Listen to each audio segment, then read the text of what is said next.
When I was in the 3rd grade, 4th grade, 5th grade, and 6th grade, I was teased a lot. I was picked on for having 2-inch thick glasses, and they called me glass goblin, magnifying monster, 4 eyes. And one day, a few of my classmates had the brilliant idea to just snatch them off my face and hide them. And when the bell rang, they left me blindly hunting for my sight. And the worst part of that day, besides the scratches and smudges left upon my glasses, was that I was late to class. And when I told my teacher why, she just shook her head and she pointed her finger, out, get out my class.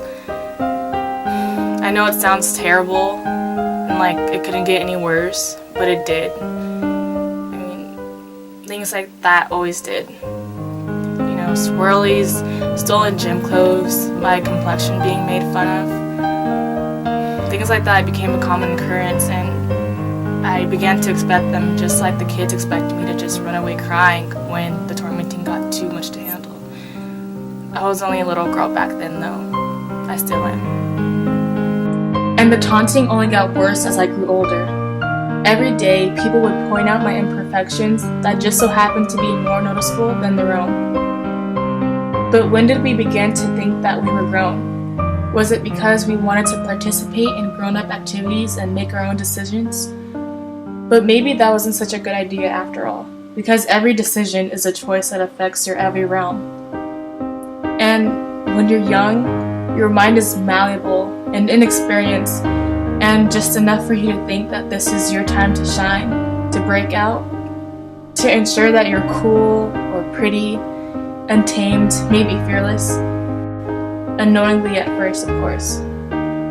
But then it happened. One day, this boy I liked asked me for a picture.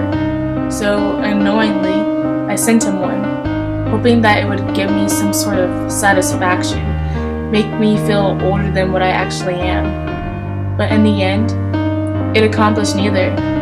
It only crippled what little confidence I had left after years of suffering. But when did we begin to think we were grown? Not too long ago, we all crouched beside the sidewalk and discovered that when you mix chalk and water, it makes paint.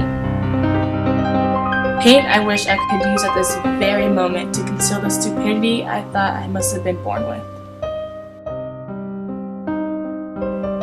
I'm not dumb or ugly, at least I don't think I am. But when everyone else is calling you loser, worthless, disgusting, you can't help but believe them. I mean, if every day you were told the same thing, doesn't it begin to feel right? Natural, as if the nasty words they're cramming down your throat are the truth, and become easier to swallow when you accept them as that. Until this acceptance becomes routine, a part of yourself. Their horrible slurs consuming who you are, slaughtering your soul, until it becomes you entirely. And if you're unable to escape its grasp, you'll become like me, desperately searching for other ways to escape this hell called reality, willing to grab hold of any thread as long as it meant an end to the suffering that began to infect and eat away at my mind.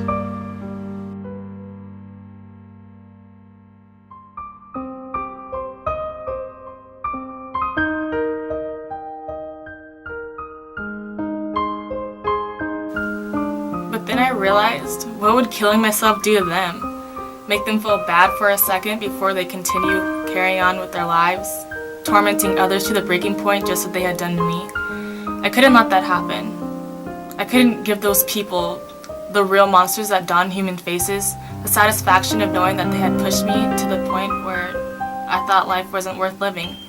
So I changed. I became something entirely new. I began to smile more than ever before. I carried my head higher than those around me and walked through life feeling as though I was a phoenix resurrected from the ashes of the old me.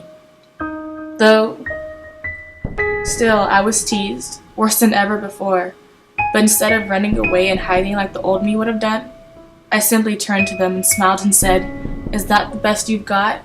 and took pleasure in stupefied looks that spread across their faces as the girl who took it all in spoke her mind for once, and to devastating effect. I realized from that day on that no matter what society deemed as acceptable or beautiful, I would always be me, a person who has gone from hell and back and survived to tell a story. A story of a little girl with 2-inch glasses in 3rd grade, who against all odds erupted from the ashes of her former self, born again, an entirely different individual. From that point on, I realized I was beautiful, and despite beauty's destructive nature, beauty is still a beautiful thing. It isn't some arithmetic problem with a definite solution, nor a formula or magic potion. Beauty is undefined, and my new recipe for being beautiful is just to be me.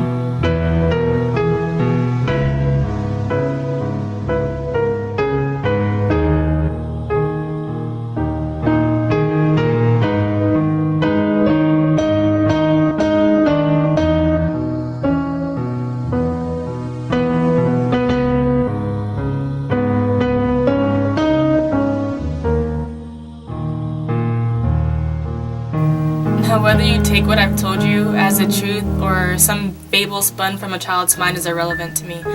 All I care about is letting you know that even when there appears to be nothing worth living for, nothing left to balance on as a noose tightens around your neck, nothing to protect yourself from the blade's sharp tip, there is hope. Though small in stature, this 4-letter word is there. You just have to search for it. And never, never yield to the despair that may appear more inviting than the truth. Because as much as the truth may hurt, it can't kill you, only make you stronger, tougher, fiercer. My name is Kayla Bird, and this is my story.